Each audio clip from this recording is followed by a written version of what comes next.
Bom, estamos recomeçando, então, a oficina do dia 24 de maio de 2022. Agora o laboratório bastante cheio, né, por nosso padrão. É legal ver o pessoal participando presencialmente, bem divertido mesmo.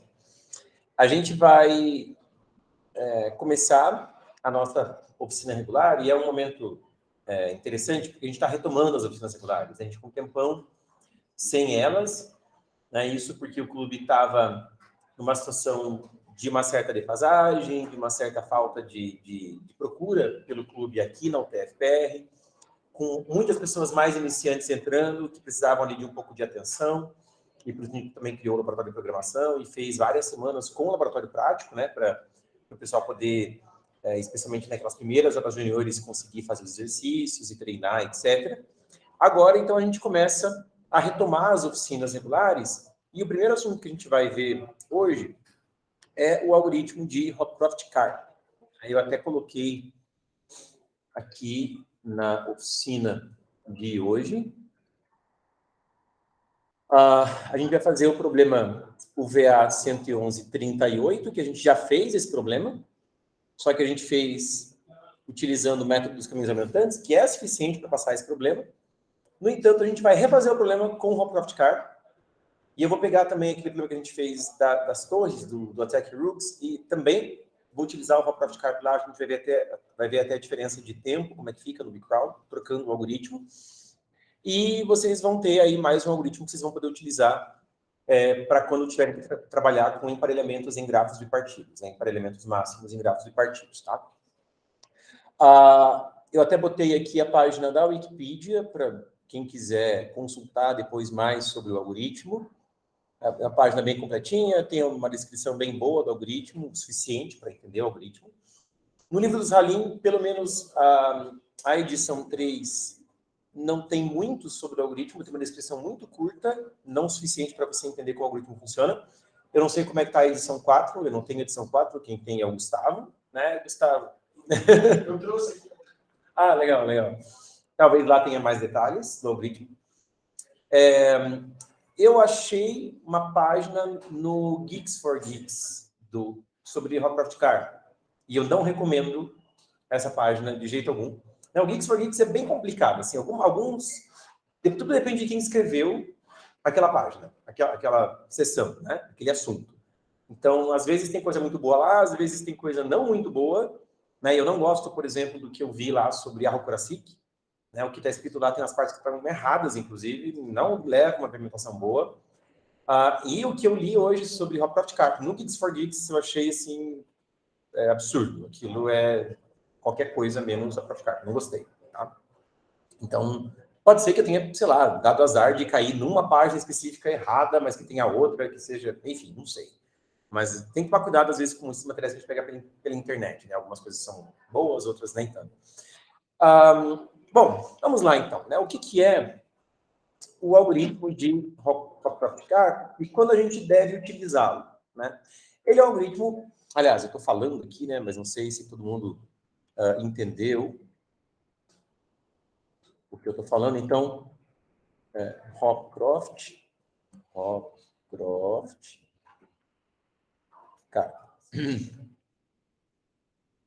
Leva o nome de dois grandes cientistas da computação aí do século XX, né? O Hopcroft e o Karp. O Karp, o Hopcroft, digamos assim. É um algoritmo bastante bonito. Ele é, digamos que Ele pode ser enxergado como o próprio algoritmo que a gente estudou, do método dos caminhos aumentantes, só que com um pouco mais de critério sobre como você escolheu os caminhos aumentantes para atingir uma complexidade de tempo mais eficiente.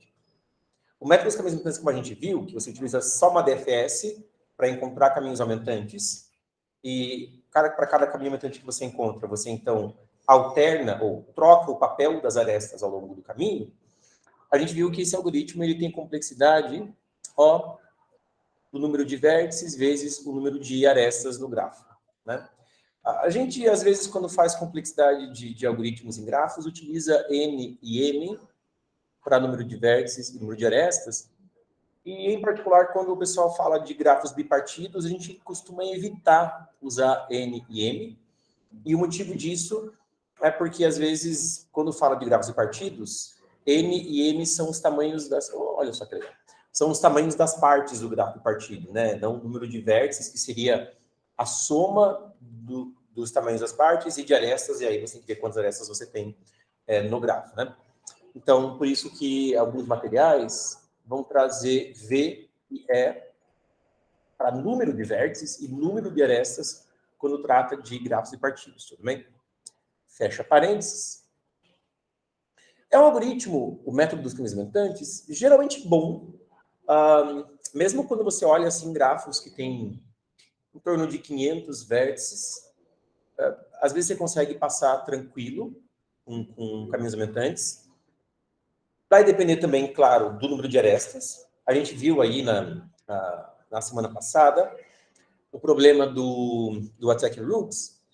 Era um problema que podia ter aí até uns 1000 vértices, como comentaram, inclusive, no Telegram, acho que hoje, né?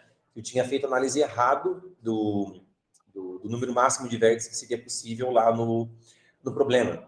Eu falei, porque a situação em que você maximiza o número de vértices é quando você coloca casa livre, peão, e vai alternando, né?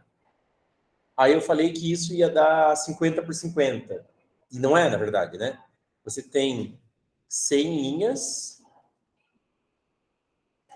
que vão ter 50 vértices cada, né? Então, tá. Então, é 5.000 vértices, na verdade, né? Será que isso? Era 100 por 100 lá? Nem lembro mais, mas isso dá 5.000 vértices. 5.000 vértices. E só que lá também eram 5.000 arestas, né? Não era, o número de arestas não era quadrático, o número de vértices lá era linear. Quer dizer, você também tinha, no máximo, 5.000 arestas, e aí 5.000 vértices por 5.000 arestas daria 2,5 vezes 10 na sétima operações para realizar, e tudo bem. A gente pode se dar o luxo de pagar isso em 1 segundo.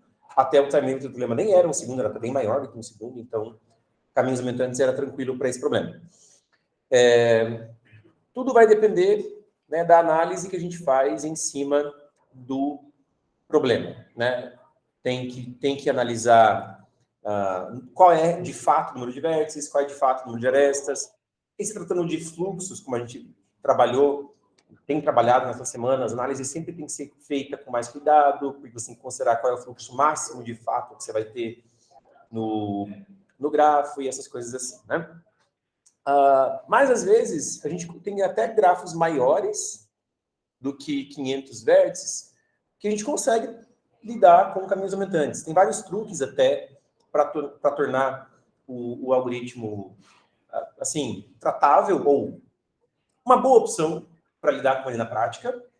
Eu já vi, por exemplo, uma discussão, acho que no grupo do Telegram, da Maratona Brasil, o pessoal comentando que se você embaralha as listas de adjacências do grafo, né, você dá um random shuffle para embaralhar as listas de adjacências do grafo a cada vértice, você consegue, de algum modo, meio que trapacear o pior caso que o problem setter teria de propósito colocado na base de dados, e aí você vai convergir rápido para um emparelhamento máximo, quer dizer, com poucas iterações de tomando os caminhos aumentantes, você consegue achar rápido o emparelhamento máximo.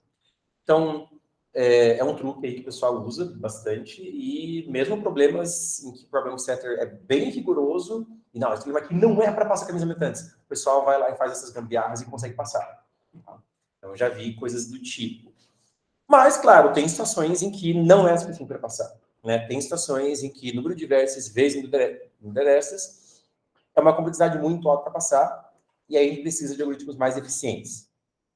No Hopcroft-Karp, a gente tem uma complexidade de pior caso, que é raiz do número de vértices vezes número de arestas.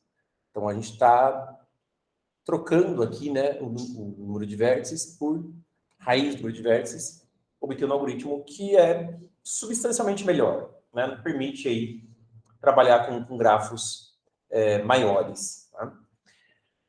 E qual que é a ideia do Hopcroft-Karp, né? A gente tem um pouco mais de critério sobre como os caminhos aumentantes vão ser tomados. Então, vamos a umas pequenas definições aqui, recapitulando um pouco de contexto, para começar a conversar sobre o algoritmo. Né? O que a gente quer é encontrar um emparelhamento máximo num grafo de partido. Né? Então, a gente tem um grafo cujo conjunto de vértices pode ser particionado em duas partes, a parte à esquerda e a parte à direita, e todas as arestas do grafo unem vértices de partes diferentes, tudo bem? O que a gente quer é selecionar o maior número possível de arestas que sejam independentes, né? Que não tenham extremos em comum. Por exemplo, quando a gente quer, sei lá, se os vértices à esquerda representam garotos, os vértices à direita garotas, e a gente quer estabelecer relacionamentos monogâmicos heterossexuais, o maior número possível deles, sabendo cada garoto com qual garota ele aceitaria se casar e vice-versa, né? Então, é uma situação aí, uma historinha frequentemente contada por o problema do emparelhamento máximo em grafos de partidos. A gente pode começar com qualquer emparelhamento, por exemplo, o próprio emparelhamento vazio, né? Porque a gente tem lá o teorema que diz que quando você tem um dado emparelhamento M, né, algumas arestas já selecionadas, esse emparelhamento M ele vai ser máximo se e somente se não existem caminhos aumentantes no grafo. O que é um caminho aumentante? É um caminho que começa no vértice exposto ao emparelhamento. Né? Um vértice exposto é um vértice no qual não incide nenhuma aresta do emparelhamento. E também termina num vértice exposto. Como a gente está falando de grafos de partidos, isso significa que ambos os extremos do caminho vão ser vértices pertencentes aí a partes distintas de acordo com a bipartição do grafo. E esse caminho aumentante, ele alterna em aresta que não foi tomada pelo emparelhamento e aresta do emparelhamento. Aresta que não foi tomada pelo emparelhamento, aresta do emparelhamento. Aresta que não foi tomada, aresta que foi tomada e termina, então, no vértice que também está exposto. Né? Quando a gente encontra um caminho aumentante, a gente troca os papéis aí das arestas tomada e não tomada pelo emparelhamento, a gente tem um emparelhamento com uma aresta a mais do que o que a gente possuía. Né? Mas o interessante é que essa condição ela é suficiente e necessária para o emparelhamento que a gente tem não ser máximo. Se você tem caminho aumentante, o emparelhamento não é máximo, você consegue aumentá-lo. E se você não tem caminho aumentante, o emparelhamento é máximo, você pode ter certeza disso. Ok? No método dos caminhos aumentantes, a gente só roda uma DFS, bem simples mesmo. A gente viu o código de 3, 4 linhas. E, assim, sem critério de como tomar esses caminhos aumentantes, a gente consegue o algoritmo com a complexidade de número de vértices por número de arestas. No Hopcroft-Karp, a gente vai fazer uma coisa um pouquinho mais esperta que isso. E essa coisa um pouquinho mais esperta vai ser, ao invés de utilizar uma DFS para identificar os caminhos aumentantes, a gente vai utilizar uma BFS. Ok? A princípio. Depois a gente vai ver que vai precisar, inclusive, combinar essa BFS com uma outra DFS, mas eu já chego lá. Então, qual que é a ideia? E por que a gente consegue garantir que o número de iterações vai ser, no máximo, raiz do número de vértices? Né? Porque o problema é que cada DFS ou cada BFS, a gente sabe que tem complexidade O número de arestas. Tudo bem? No método dos caminhos aumentantes tradicional, né, sem critério nenhum, a gente pode precisar fazer até número de vértices e iterações. Porque, no pior caso, cada DFS faz apenas um vérticezinho a mais ser coberto pelo emparelhamento. Ok? Então, esse é o problema. A gente pode ter um número de iterações do algoritmo muito grande sendo executado. No caso do Hopcroft-Karp, a gente vai mostrar como garantir que ele, no máximo raiz, o número de vértices, a gente consegue fazer com que todos os vértices que dá para cobrir sejam cobertos. Tá legal? E a ideia é assim. Começa uma BFS por todos os vértices que estão descobertos pelo seu emparelhamento. Isso em cada iteração, né? A ideia é a mesma. Eu já tenho emparelhamento, que inicialmente é até o emparelhamento vazio, ok? E eu quero selecionar caminhos aumentantes, de preferência mais que um ao mesmo tempo. Isso que é legal do Layout Chart, a gente pode pegar caminhos aumentantes disjuntos dos vértices, e não necessariamente um único caminho, que é o que a gente fazia antes, tá? Então, aqui a gente quer encontrar caminhos aumentantes, certo? Em uma iteração do algoritmo, tentar encontrar caminhos aumentantes. Uma iteração, né? Então, eu vou rodar uma BFS partindo de todos os vértices expostos ao emparelhamento. É o que a gente costuma chamar aí de uma multi-source BFS, né? Uma BFS multi-origem. Né? Você não começa a BFS de um vértice só na fila, mas você tem um conjunto de vértices que para todos eles você já define distância zero e já coloca na fila. Porque a BFS roda numa fila mesmo, então a fila já começa com todos esses caras. Beleza? Aí, esses vértices expostos vão ser vértices que eu vou estabelecer aí, convencionar, todos do lado esquerdo. Ok? Não é exatamente todos os vértices expostos ao emparelhamento do grafo, mas todos do lado esquerdo. Podia ser lado direito também, a gente arbitra um dos lados e eu vou tomar como referência aqui o nosso lado esquerdo. Inclusive, para montar o gráfico, como a gente fez na semana passada, né? A gente monta sempre o gráfico só das arestas do lado esquerdo para o direito, porque do lado direito só nos interessa saber quem é o match do vértice à direita, né? Aí, o que eu vou fazer? Rodando aqui a BFS, se esses vértices, já que eles são todos expostos, né? Então, os vizinhos deles, eu sei que vão ser vértices do lado direito, né? Obrigatoriamente serão vértices do lado direito. Vários desses vértices aqui. Para cada vértice U do lado esquerdo, eu tenho vários vértices V que a BFS vai encontrando. E se em algum momento algum desses vértices V for também um vértice exposto, beleza. Eu já encontrei um caminho aumentante logo na primeira iteração do algoritmo. Na primeira camada da BFS que eu estava explorando, né, na primeira camada, uma BFS, expansão, nossa, não. Na primeira camada que eu estava explorando aí da BFS, em largura, já encontrei lá um vértice que é exposto ao emparelhamento. Esse vértice V aqui. Eu interrompo a busca. Né? Veja que, nesse caso, isso vai ter mais ou menos o efeito na primeira iteração, quando eu começo com o algoritmo com emparelhamento vazio, eu sempre vou encontrar já vértice exposto logo na primeira camada. Que eu vou chamar aqui, inclusive, de camada zero, tá? Camada zero. Zero porque é a distância aí desses vértices esquerdos. Tudo bem? Eu não vou prosseguir a BFS para as próximas camadas da expansão da busca em largura. Aí, o que eu vou fazer? Bom, eu sei que já na camada zero eu tenho um caminho aumentante. Né? Caminho de uma aresta só. Tá legal? Quantos caminhos eu tenho? Eu vou tentar tomar o maior número possível de caminhos que tomam obrigatoriamente arestas do lado esquerdo para o lado direito dentro da camada zero. Ok?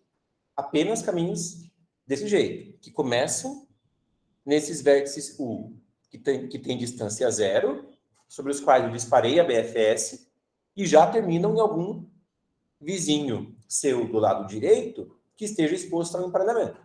Ok? Pode ser Deixa eu tentar mostrar aqui.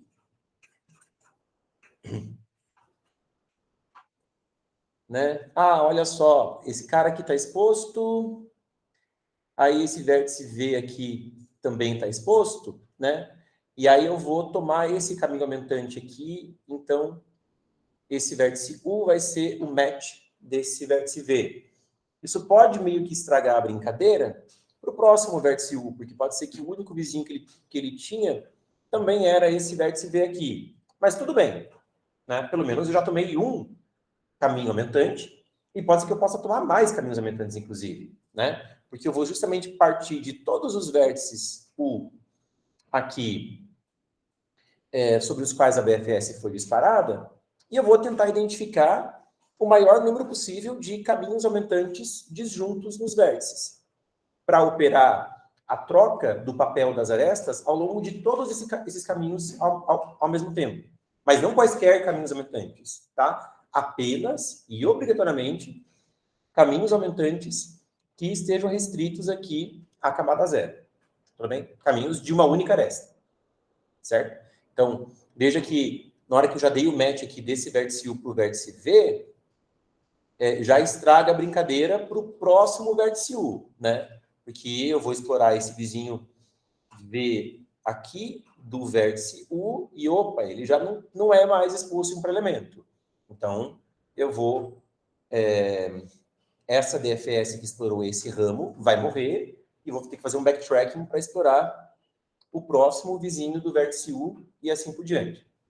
Então, é uma DFS, uma BFS, que eu vou disparar para cada vértice U, procurando por esses caminhos aumentantes. Certo? Não importa muito a ordem que eu tomo esses vértices U, mas é uma DFS para cada vértice U, procurando por esses caminhos aumentantes que sejam todos disjuntos. Tá legal? E eu posso, inclusive, quando eu vou aqui, sei lá, para um segundo vértice U, eu não preciso resetar as flags de visitado da DFS do vértice U anterior. Porque se eu bato na DFS para o próximo vértice U, tá? Para o segundo vértice U, se na DFS para ele eu bater num vértice que já está visitado, então tudo que dava para explorar partindo daquele vértice eu já explorei. Né? Se eu encontrei um caminho aumentante partindo daquele vértice, esse caminho já foi utilizado. Então eu não posso reutilizá-lo de novo, né? Para ele ser de novo um caminho aumentante, porque os caminhos têm que ser disjuntos nos vértices. Ok?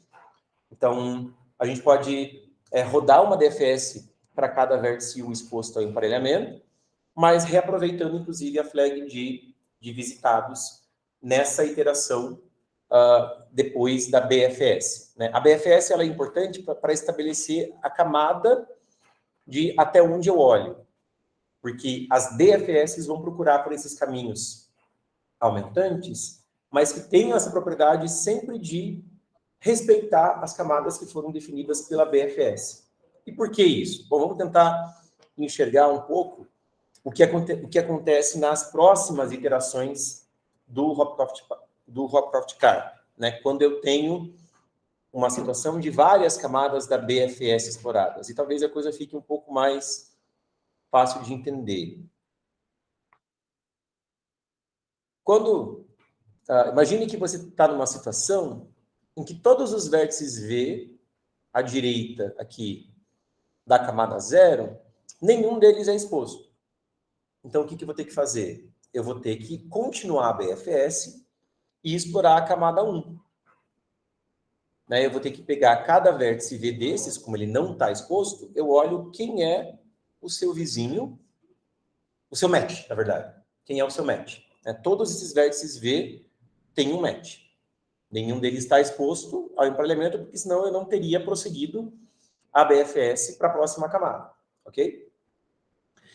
Então, para cada um desses vizinhos U aqui, eles estão na camada U. A distância deles eu marco como 1. Ah, é 2, na verdade. É 2, mas assim, como eu só avanço para a próxima camada quando eu não encontro o vértice direito exposto, eu posso definir como 1, porque é bipartido, né? Então, eu sei que essas arestas da BFS é sempre esquerda, direita, esquerda, direita, esquerda, direita. Então, 1 0 é a camada 0, 1 é a camada 1, 2 é a camada 2. Então, a distância desses caras eu estou definindo como 1. Tá? É a camada da BFS em que eu estou. Porque do vértice V, eu não exploro os vizinhos do vértice V. Né? Do vértice V, eu vejo só o seu match. Essa é a questão. E aí eu exploro os vizinhos dos vértices esquerdos, não dos vértices direitos. Tá? Depois para explorar aqui na BFS. E assim sigo, né? Até chegar numa camada I,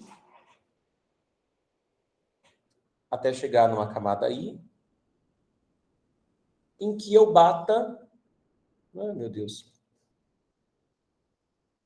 O alinhamento aqui da posição das coisas ainda não está ideal. Tudo bem. Até eu chegar numa camada I, em que eu bata num vértice V direito, que está exposto ao emparelhamento. Quando isso acontece, a BFS se interrompe, né? Quer dizer, eu já encontrei com certeza um caminho aumentante. Né? Se eu pegasse esse vértice V que está exposto, ó, um vértice que está exposto ao emparelhamento, eu podia ir navegando pela cadeia de pais dele, que foi estabelecida pela própria BFS, né? Eu tenho a árvore de busca da BFS, podia ir navegando pela cadeia de pais, eu teria um caminho aumentante ali para aumentar esse caminho, certo? Mas não é isso que eu vou fazer. Por quê? Porque eu quero não só um caminho aumentante, eu quero tentar pegar um conjunto maximal de caminhos aumentantes disjuntos nos vértices e que respeitem a estrutura das camadas que a BFS construiu. Eu quero pegar aqui de todos esses vértices o lá da camada 0, que eram vértices expostos, e tentar pegar o maior número possível de caminhos disjuntos aumentantes, né? E não é caminhos aumentantes quaisquer, mas caminhos justamente que comecem na camada 0 e terminem na camada I, onde a BFS parou. Porque pode ser, inclusive, que esse vértice V não seja o único vértice exposto da camada I. Né? Pode ser que eu tenha outros vértices V que sejam expostos aqui na camada I. Pode ser que esse caminho aqui que seja o primeiro, que a BFS para esse vértice U encontre, estrague o caminho que eu teria. Sei lá, pode ser que esse caminho aqui... Esse aqui fosse o caminho aumentante para este vértice U, né? Terminando nesse vértice aqui. E só que ele deu azar de ser o segundo vértice para o qual eu vou disparar DFS. Tudo bem, não tem problema. Então, o importante é a gente ter um conjunto maximal de caminhos aumentantes sendo tomados. E por que é importante a gente ter esse conjunto maximal de caminhos aumentantes sendo tomados? É aí que está a genialidade do algoritmo, aí que está o que faz o algoritmo ser eficiente, ter a eficiência que ele tem. Porque se eu interrompi a BFS na camada I, só tomei caminhos aumentantes que respeitassem a estrutura das camadas da BFS, né? Só tomei caminhos aumentantes que seguissem aqui, né? Desde a camada 0 até a camada I. E a camada I, lembrando, foi a primeira camada onde eu encontrei um vértice direito exposto em emparelhamento. Ok?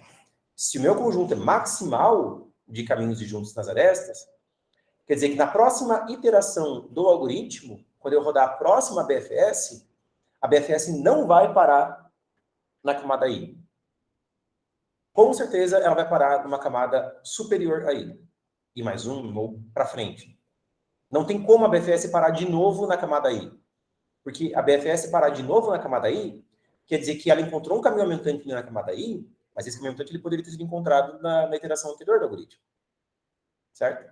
Ele seria disjunto de todos os caminhos que foram tomados pela iteração algoritmo, do algoritmo anterior.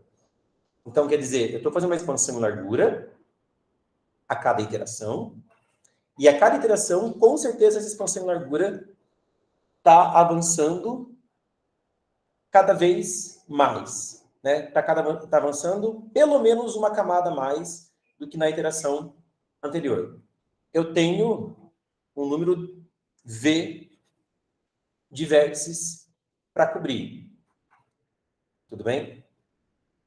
A questão é como esses vértices vão estar distribuídos, né? nas camadas, a partir do momento em que as BFS vão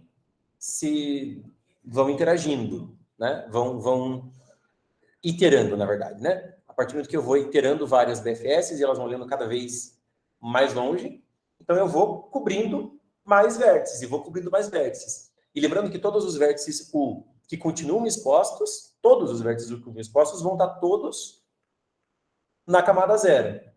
Tá legal? Então, com isso, a gente consegue garantir que, bom, qual que é o pior caso disso, né? O caso em que eu faria o maior número possível de iterações.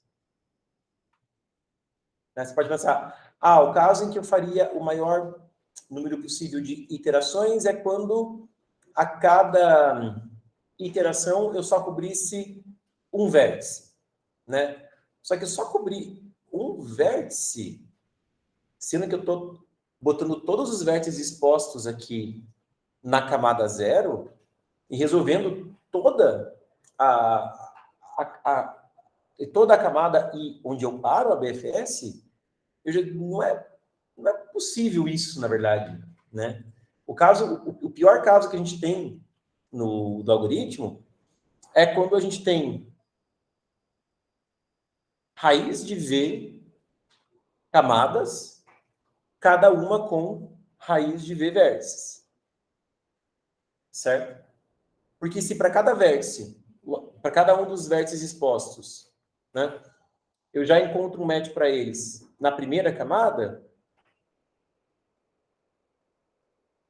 eu fiz uma iteração só. Tudo bem? E se eu estou dizendo que eu resolvia a vida... eu tive uma iteração aí do algoritmo. Olha só, vamos tentar desenhar um pouco menos abstrato que isso, tentar fazer uma explicação um pouco mais concreta para vocês enxergarem o problema, né? Uma situação em que eu tenha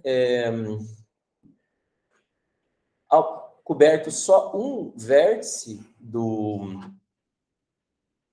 emparelhamento, só um vértice do grafo numa iteração, é uma situação, por exemplo, em que esse vértice U, eu fiz o match dele, eu atribuí o match dele para ser o vértice V, e eu não consegui resolver a vida de mais nenhum outro vértice exposto ao emparelhamento, né? Nenhum vértice U aqui esquerdo da camada zero, porque na camada zero, os únicos vértices, ou o único vértice, vizinho de cada vértice U aqui, que era um vértice exposto, era esse vértice V, que foi utilizado para o primeiro vértice, ok? Mas, por causa de como o algoritmo funciona, né? Esses vértices U aqui, se eu tenho caminho aumentante para eles, eu vou encontrar esse caminho lá na camada 1. Tudo bem? Então, quer dizer que eu tenho que ter vértices aqui ainda esquerdos para fazerem a camada 1. Então, esses vértices U, eles não podem ser todos os vértices do grafo. Ok? Porque se eles forem todos os vértices do grafo, na hora que eu avançar a BFS aqui para a camada 1, a BFS já vai acabar. Eu vou rodar a BFS uma vez e vou descobrir que não tem mais caminhos aumentantes no gráfico. Então, eu resolvi a vida em 2 iterações só. Certo? Agora, se eu tenho mais vértices que me fazem a BFS prosseguir para a camada 1, e para a camada 2, para a camada 3, etc., o caso em que eu vou mais longe é quando eu consigo equilibrar a quantidade de vértices distribuída pela quantidade de camadas. Porque senão, ou eu vou terminar antes, por ter menos camadas, né? É isso. Senão eu vou ter vértices demais na mesma camada, e aí vai fazer com que eu termine antes de raiz de V iterações do algoritmo. Não sei se ficou mais ou menos claro para vocês a ideia de porque que ficou mais ou menos convincente. Eu nunca quero gastar tanto tempo assim e fazer exemplos tão concretos e perder um tempão fazendo testes de mesa ali, mas também não quero ser formal e fazer provas e teoremas, quero tentar dar uma ideia de como é o espírito do algoritmo, e aí vocês podem pesquisar por conta e ver outros materiais em que as coisas são feitas com mais calma, mas é importante eu passar essa intuição. Por que o raiz de V balanceia o quanto que a gente pode olhar para frente. Tudo bem? Ficou mais ou menos claro isso? Quer dizer, se você teve esse pior caso aqui de um vértice só sendo coberto numa iteração do algoritmo, e a BFS prosseguiu, você tem que ter vértices nas próximas camadas para continuar prosseguindo, senão você teria identificado que não tem mais caminho, teria abortado a BFS. Ok? Então, essa é a ideia aí do Hopcroft-Karp, e porque ele consegue garantir um máximo de raiz de V iterações. Beleza? Dúvidas? Deixa eu ver se o Ticara tem algo, tinha falado alguma coisa, acho que tem um balãozinho aqui no...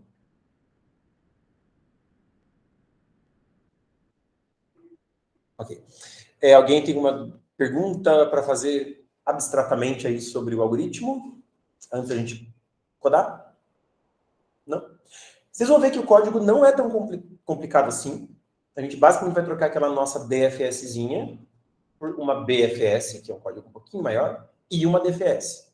Então, assim, não é uma coisa também, nossa, eu preciso ficar com o método dos caminhos aumentantes que é muito mais fácil de codar, porque Hopcroft-Karp é muito mais difícil de codar. Não é assim também.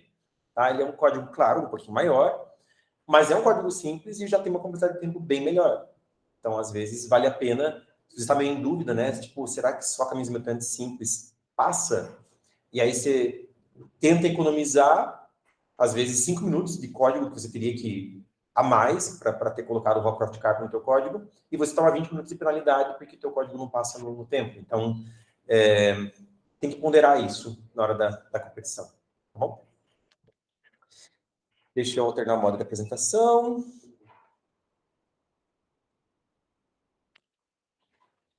E vamos lá. Vou fazer o VA 1138. Vou chamar de hcarp, vou colocar um sufixo ali, hcarp, né, para vocês saberem, para depois poder identificar no Dropbox que eu estou usando aqui, Hopcroft-Karp. Vocês podem, inclusive, usar a minha implementação do Hopcroft-Karp que eu vou fazer aqui para colocar no caderno de vocês, se for interessante, né, já tem aí uma referência.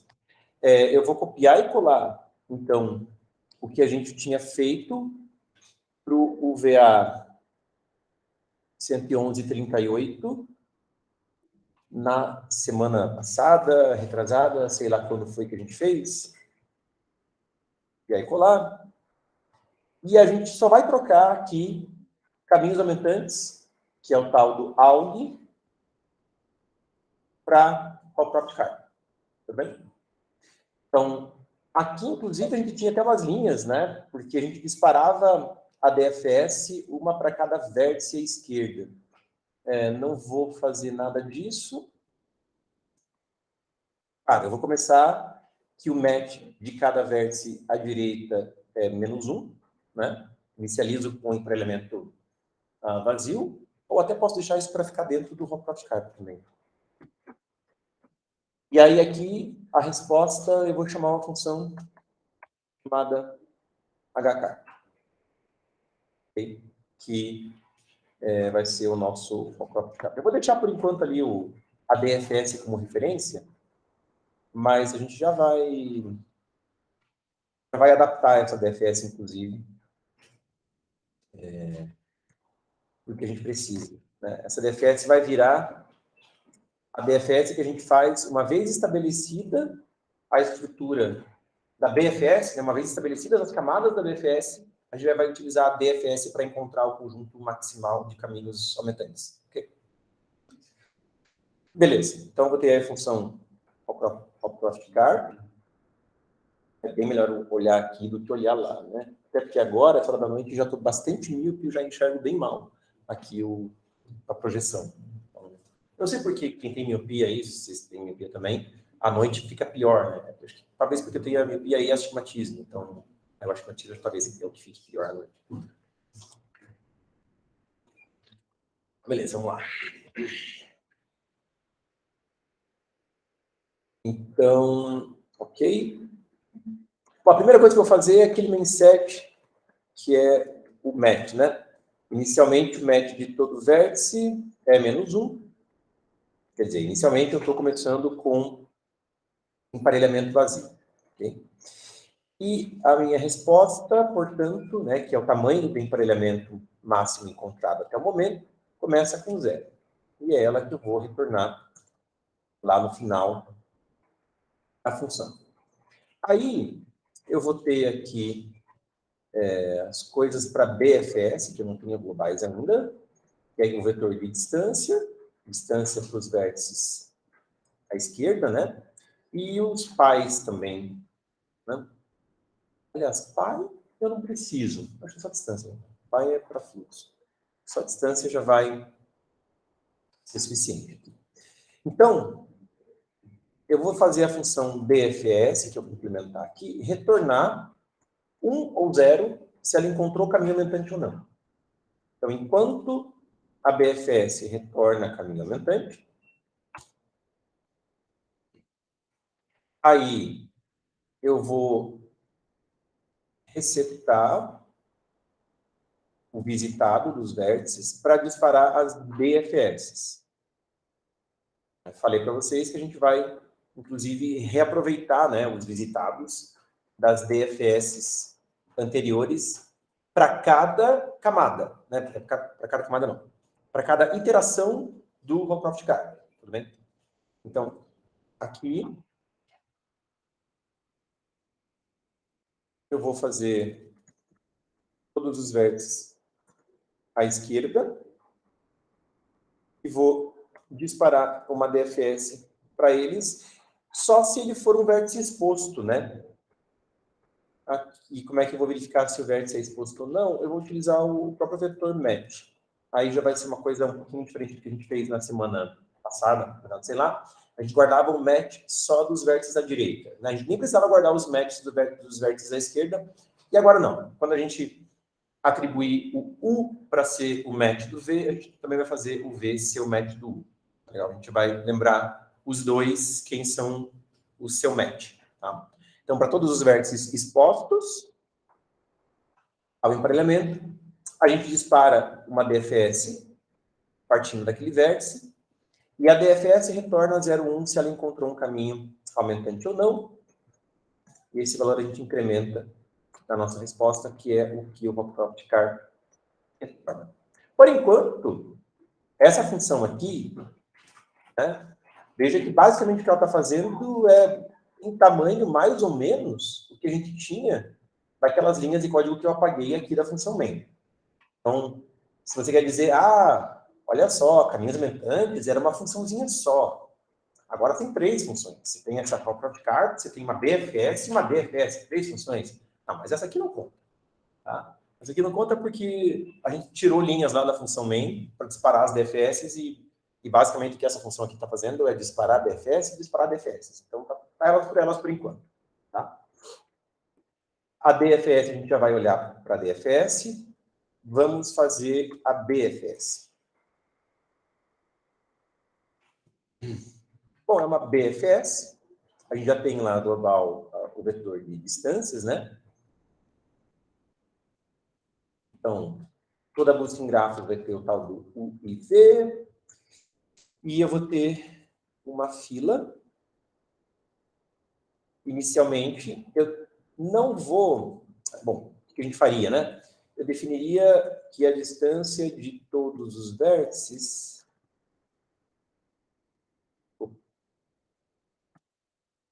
seria infinito, exceto da origem, que seria 0. Mas a questão é, quem é a origem? Tem várias origens. Tudo bem? Então, o que eu vou fazer é, nesse for, verificar se o vértice U é uma das origens. Né? Então, eu vejo se o match do U é menos 1, ele é um vértice exposto no emparelhamento, ele é uma origem, portanto, ele recebe distância 0 e é enfileirado. Ok? Se não, a distância do vértice U é finita. Ok? Enquanto a fila não está vazia, itero a BFS. O vértice U à esquerda, aliás, e aqui não é N, eu disparo a BFS só para vértices esquerdos, né? Só para vértices à esquerda expostos ao emparelhamento. Okay? Então, para cada vértice U esquerdo que sair da fila, que for atendido, está na vez de ser atendido, eu vou olhar todos os seus vizinhos. Né? E, aliás, exposto ao emparelhamento, aqui o caramba, né? Ele é exposto ao emparelhamento se eu estou na camada 0, mas aí nas camadas adiante, ele não necessariamente... Bom, ele não vai ser exposto ao emparelhamento. Com certeza não vai ser exposto ao emparelhamento. Também. Então, eu vou chamar... Opa! Eu vou chamar de V o iésimo vizinho do vértice U, e eu já vou chamar também, que V é um vértice à direita, né? E eu já vou chamar também de W o match do V, que pode ser menos 1, inclusive, caso o V seja exposto, né? Então, se esse W é menos 1, quer dizer que o V é exposto. Então, eu queria encontrar um caminho aumentante? Encontrei. Legal. Para tudo. Para a BFS, não continuo avançando. Né? Todas as camadas que eu precisava definir, eu já defini. Não interessa, porque eu estou no momento aqui de olhar para vértices V e enfileirar os seus vizinhos, que receberiam o seu valor dist na outra camada.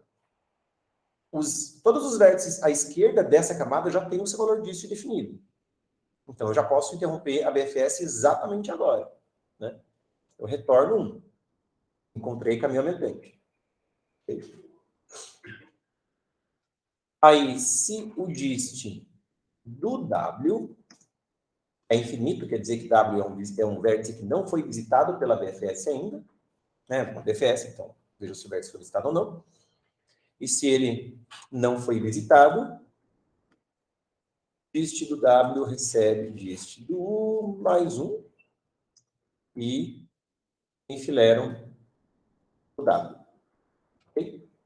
Lembrando que o W também aí é um vértice à esquerda. Né? Eu vou pulando a BFS de vértice à esquerda para o próximo vértice à esquerda, para o próximo vértice à esquerda, para o próximo vértice à esquerda, porque do V eu já olho direto o seu match. Ok? Aqui do V eu já olho direto o seu match. Se eu sair, bom, se a BFS acabar e eu não tiver encontrado nenhum vértice à direita exposto a emparelhamento, eu retorno 0. Né? Não tem mais caminhos aumentantes no grafo, acabou tudo. Okay? Dúvidas sobre a BFS? É uma BFS. Né? Não tem nada aqui de diferente ou especial. Talvez pelo fato de ela ser multisource, mas isso não é exatamente coisa do outro mundo, né? Então, beleza. Professor, você chegou a declarar um valor finito? Pro infinito. Esse tipo de coisa, às vezes, como eu estou com outras coisas na cabeça no momento, eu nem me preocupo, porque é o tipo de coisa que, se eu esquecer, não tem problema, o computador vai me avisar, né? Ou o Vinícius, então tudo bem. Brincadeira, Vinícius, tá? Pode avisar sim, não tem problema. Obrigado. Professor, Oi. não sei se não ficou claro alguma coisa para mim, mas a gente faz a BFS, beleza? Daí quando eu acho Um caminho aumentante. um caminho aumentante, já para tudo. Não daria para fazer isso com uma BFS? Né? Não, porque a BFS... Veja, você encontrou um caminho aumentante, mas não necessariamente esse caminho aumentante é o caminho que você vai flipar. Porque a BFS serve só para estabelecer a estrutura das camadas que me levam até o vértice exposto à direita, onde termina pelo menos um caminho aumentante. O mais próximo possível. Porque daí depois, com as BFS, é que eu vou encontrar um conjunto maximal de caminhos aumentantes que respeita essa estrutura de camadas definida pela BFS. Para que na próxima vez que a BFS for rodada, eu tenha certeza que eu não vou parar nessa mesma camada onde parou o anterior. Eu obrigatoriamente vou parar uma camada para frente. Justamente para conseguir atingir o raiz de V. Ok? Essa BFS está construindo essa estrutura? definindo o dist. Tá. Porque daí na DFS lá, eu só vou avançar para as arestas que respeitem o dist, em que o dist do próximo cara seja o dist do seu pai mais um. Não é uma DFS livre que navega pelo grafo, mas é uma DFS que navega na estrutura construída pela BFS. Ok? Beleza. Não tem problema não. A gente vai... Uma explicação aqui mega abstrata, sem exemplos concretos, sem testes de mesa e sem animações, né? Com os rabiscos do Zatesco. Então, assim, é óbvio que a gente precisa refletir, e talvez depois, ainda com mais tempo, procurar materiais que façam as coisas de modo mais destrinchado e mastigar a coisa. Mas é isso. Tá? Eu tento fazer o que dá para fazer aqui. E hoje eu estou com um pouco mais de calma até, né? Vamos lá. A DFS, bom, é uma DFS, tem que escrever também. Se o vértice está visitado, a gente não visita de volta, a gente só retorna a zero, não tem nada para explorar aqui que eu já não tenho explorado, senão eu vou visitar o vértice. Aí, V é o iésimo vizinho do vértice U, e W é o match do V. Se o W for menos 1, quer dizer que encontrei com o limitante, que corresponde aqui, inclusive, embaixo, né, com essa linha, do que a gente já tinha, mas agora eu tenho isso guardado uma hora na W, porque isso vai me ajudar na sequência, ok? Se não, ao invés de eu só chamar a DFS para quem é o match de V, ou seja, o W, veja aqui, né, era o que eu fazia, eu pegava o match de V e disparava a DFS para ele. Eu não vou me permitir fazer isso se a distância do W não for exatamente igual à distância do U mais 1. Eu só vou explorar caminhos que respeitem a estrutura das camadas construídas pela BFS. Tudo bem? Então, só vou chamar a BFS aqui para W se o dist do W for igual ao dist do U mais 1. Aí sim, bom, vou fazer basicamente a mesma coisa, né? O match do V vai ser o U. Lembrando que agora eu tenho que lembrar o match do U também, né? Os dois vão lembrar o seu match. Retorno 1, retorno 0. Beleza?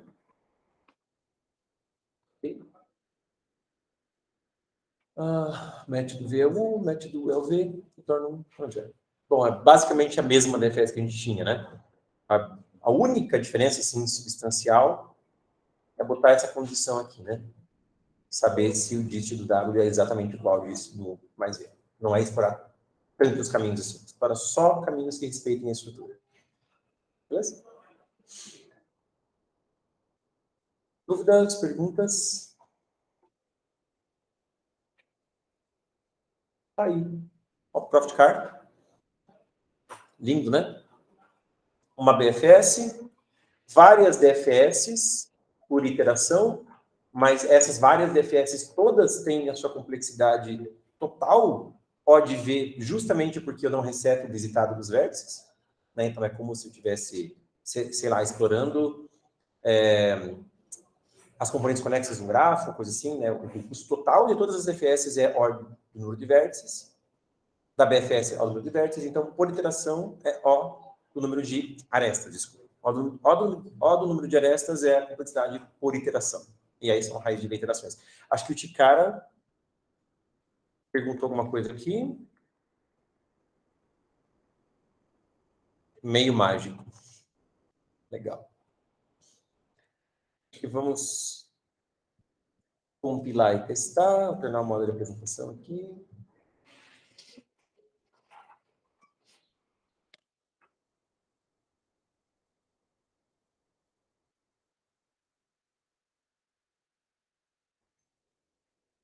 Onze. Aí, 8. Vou ficar. Deixa eu enxergar aqui. Lá no chart. Nossa, L não foi declarado. Ah, acho que porque estava do anterior, o L era local da main. Uhum. O R eu nem preciso, mas o L é onde define, é o que define até onde vão os vértices à esquerda, né? Isso tem que estar global, assim como ele.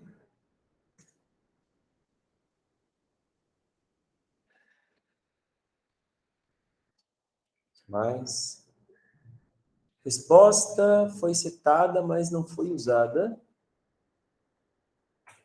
Aqui na função main, né? A gente não tem mais isso aqui. Então, isso aqui precisa. Scanf, scanf, scanf. Contar a entrada.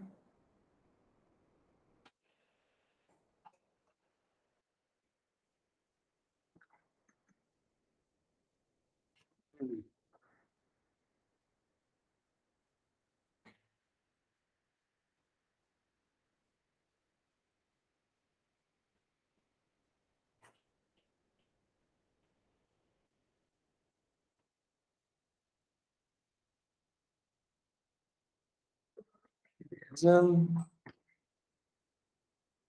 2 e 5, que é a resposta. Vamos submeter lá.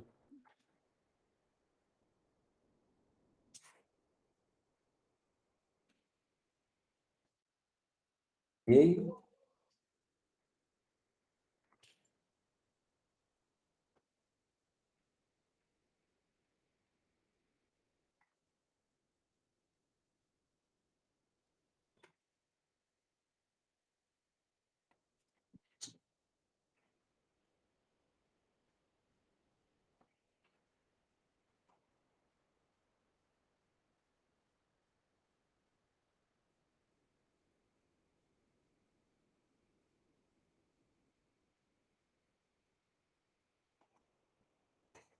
E passou. Tá? O judge do UVA, eu não confio muito nele, acho que os tempos são meio arbitrários, não que do Bcrowd seja tão melhor assim. Mas eu vou pegar agora aquele do Attacking Rooks, substituir pelo Hookup de carta, e a gente vai comparar também os tempos. Tá? Então, vou pegar aqui. Pera.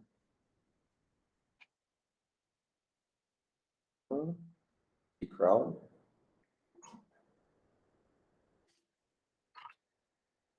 Attacking.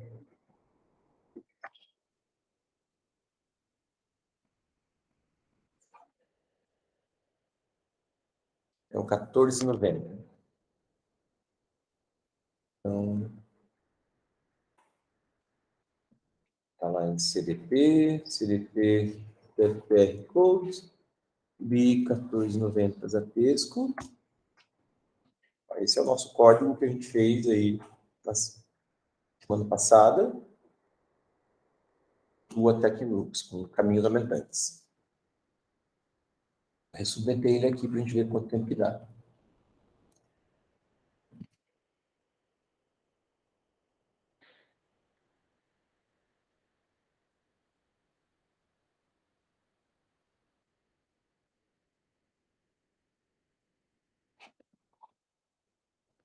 O Bcrowd às vezes tem diferença dependendo do servidor que pega para jogar também, mas é importante a gente tentar ver a diferença na ordem de grandeza do tempo, né? Nossa. Passou e passou com 0.170, né? Agora, vou pegar esse código, criar um código novo aqui, que esse é o Bcrowd 1490, vou colocar o sufixo hcar, depois vai estar lá como hcar, hífen exatesco, né? E o que eu vou fazer é, bom, isso aqui sai, eu vou chamar aqui a função hopcroftcar, já vou colocar aqui também, antes que o computador reclame, né, tirar esse essa variável de resposta. A gente não vai utilizar. Beleza. Aí, caminhos aumentantes, sai daqui, fazer copy-paste mesmo. Isso vai dar certo. Ele está no outro buffer. O UVA 111.38, Rockcraft. Aí eu pego o código daqui. Rockcraft, DFS.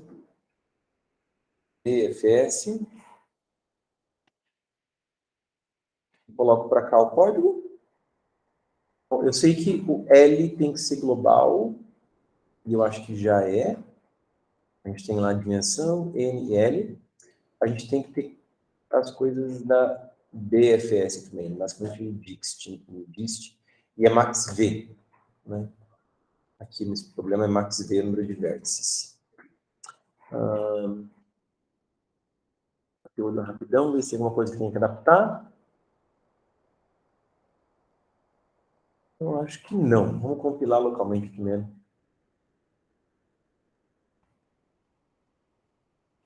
Cal 1490 Rockcraft.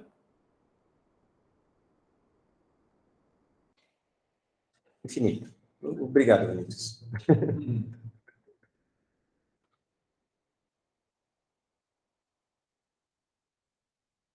Na oitava.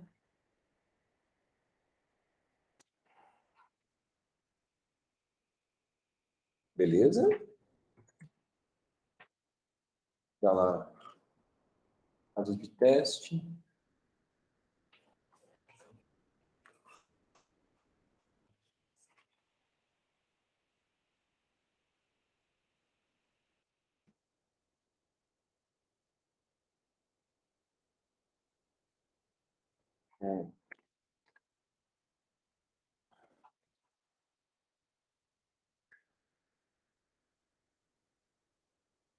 Beleza.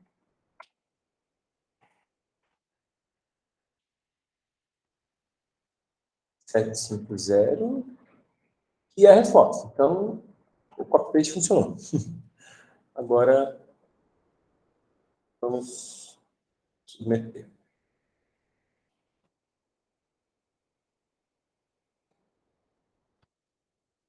Agora, submetendo com o próprio cargo. Para ser mais rápido.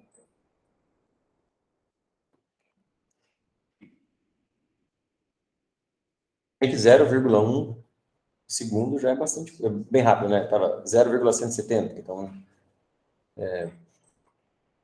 talvez não faça tanta diferença assim.